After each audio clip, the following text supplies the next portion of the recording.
da carta do apóstolo Paulo aos Efésios.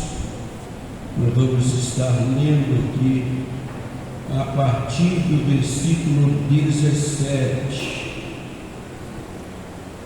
Carta de Paulo aos Efésios, capítulo de número 4, versículo 17 em diante, podemos ler.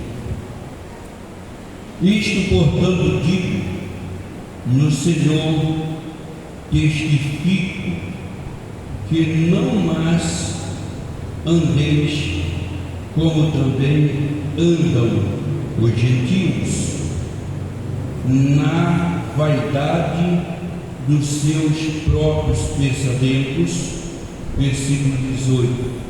Homens escurecidos do entendimento alheio à vida de Deus, por causa da ignorância em que vivem, pela dureza do seu coração, os quais, tendo se tornado irreversíveis, e enganaram a dissolução para com avidez, cometem toda sorte de impureza. Mas não foi assim que aprendeste a Cristo, e se é que de fato os tendes ouvido, e nele foste instruído, segundo a verdade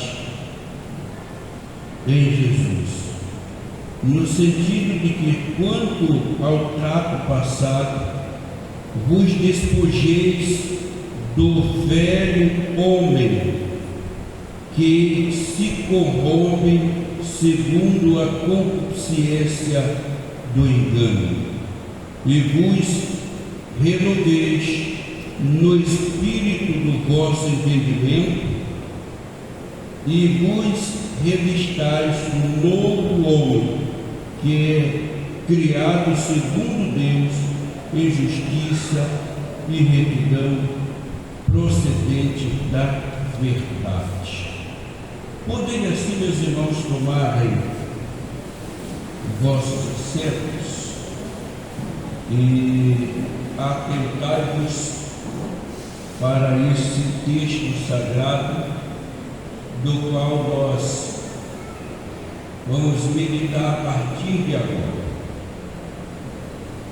O apóstolo Paulo, no seu ministério, um dos ministérios mais notável nas Sagradas Escrituras, principalmente no Novo Testamento, ministério do apóstolo Paulo, depois que se converteu, foi um dos grandes ensinadores cristãos. E olha que o apóstolo Paulo, como ele mesmo disse, que ele se considerava alguém que tinha nascido fora de tempo. Quando ele estava se referindo a isso, ele estava referindo exatamente que ele não teve a mesma oportunidade, por exemplo, de andar com Pedro, de andar com João, com Mateus e outros seus discípulos, os 12 discípulos. Por quê? Porque nesse tempo Paulo ainda fazia parte diretamente do judaísmo, fazia parte da religião do farisaísmo e não era cristão. Você vai ver Paulo se convertendo já no livro do Atos dos Apóstolos, quando ele ia furiosamente a Damasco para prender crentes, para chicotear, porque ele entendia que ele era o dono da razão e ainda tinha aval no momento das autoridades religiosas.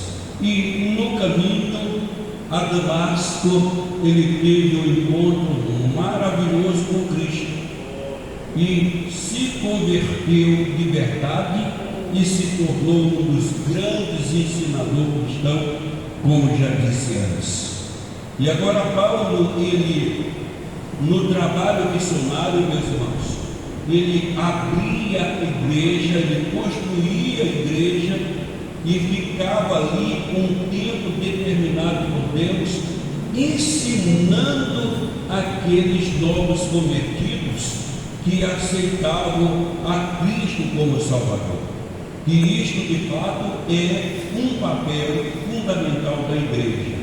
Não somente orar pelas almas, não somente fazer evangelismo, mas cuidar de verdade, ensinando aqueles que se convertem. Quem entendeu, diga glória a Jesus. E aqui, ele nessa igreja, lá na cidade de Éfeso, ele instruindo aqueles crentes que já haviam se convertido. E aqui nesse texto, ele fala a importância de eles procurarem viver uma vida íntegra, uma vida de santidade, de humildade, e não como loucos, mas como sábios, não como ímpio, mas como aquele que já tinha encontrado a Cristo, já havia nascido de novo e agora se tornou uma nova criatura. Quem entendeu, diga glória a Jesus. Irmãos, é interessante esse texto, eu quero comentar aqui com os irmãos, sobre o velho homem, não é? O velho homem é um dos assuntos bíblicos que a gente tem que levar, sempre colocar nas pautas da nossa vida diária. Velho homem não está se referindo diretamente no sentido de ordem cronológica de alguém que tem tantos anos e alguém que tem menos anos. Não é isso? Não está falando diretamente, não tem relação nenhuma ou sentido com a idade da pessoa, mas sim com a natureza. O que é o sentido velho homem? A velha natureza que nós herdamos através do nosso pai na carne, Adão. Essa de fato é a velha natureza, como disse o texto, o velho homem que se corrompe pela concupiscência do engano. Então observem, o velho homem, ele precisa ser tratado. O velho homem, ele precisa ser cuidado. O velho homem precisa ser regenerado. Por quê, pastor? Porque se nós entregamos a vida a Jesus e nós agimos, a nossa conduta, a nossa maneira de viver é a velha maneira do velho homem, muita coisa está faltando em nós. Porque o que é que a Bíblia Sagrada diz? E não alimenteis, nem o rudimento da vida passada, mas revistais de um novo homem que é criado em Deus, em justiça e santidade. Quem entendeu, diga glória a Jesus. Aí nós vamos puxando o que diz as Sagradas Escrituras. No Antigo Testamento, no livro do profeta Malaquias, exatamente no capítulo de número 3 e o versículo de número 18, você pode corrigir na sua Bíblia, e está dizendo: e outra vez vereis a diferença entre o justo e o ímpio, entre o que serve a Deus e o que não serve. O que é que nós entendemos, irmãos? É que quem serve a Deus, a vida daqueles que já se converteram, é necessário que essa vida, este viver, seja diferente daqueles que não conhecem a Deus. Os irmãos entenderam? Por quê? Porque nós somos um povo diferente agora, e o diferente de forma positiva para fazer a diferença.